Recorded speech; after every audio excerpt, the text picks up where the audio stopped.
মা মা তুমি আজকে কি রান্না করবা? মধু দেখো আমি বলছি আজকে ভাজি করবো, বেগুন ভাজি। সেই সুন্দর সুন্দর বেগুন নিলো তোমার আব্বু বাজার থেকে, জালি বেগুন ভাজি তো আমার প্রিয় তরকারি।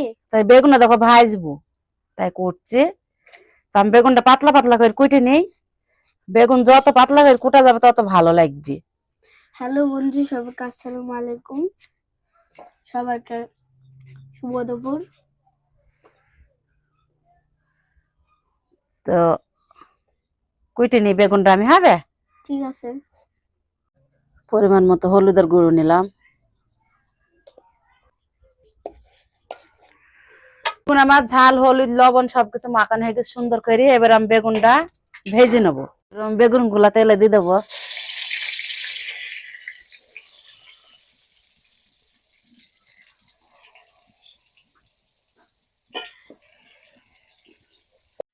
তো বেগুন ভাজিটা এবার আমি উল্টে দেবো। মাশাআল্লাহ অনেক সুন্দর হয়ে গেছে। এখন আমার ভাজা হয়ে গেছে, এবার আমি বেগুন গুলা তুলে নেবো।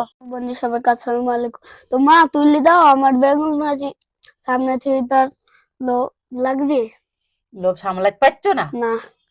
তো দেখো দিয়েছি। তো এই যে বেগুন ভাজি, বেগুনটা একটু ভেঙে গেল তুলতে গিয়ে। আমার ছেলে এখন খাবে সুন্দর বেগুন ভাজি। তো আমি বেগুন এইভাবে পাতলা পাতলা করে ভাজি, আপনাদের যার যেমন পছন্দ সেমন করে ভাজতে পারেন। বেগুনটা পাতলা করে ভাজার কারণে বন্ধুরা এটা খেয়ে দেখি। সবকিছু বেগুনের ভেতরে যায়, ঝাল লবণ তেল।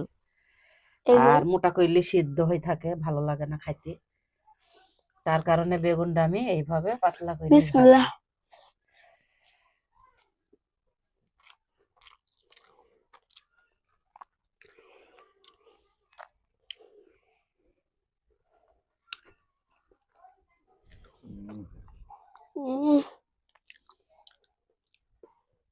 বন্ধুরা বেগুন ভাজি আমার অনেক প্রিয় তরকারি।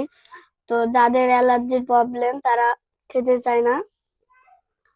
তো আপনাদের কার কার বেগুন ভাজি প্রিয় প্রিয় তো অবশ্যই কমেন্টে জানাবেন।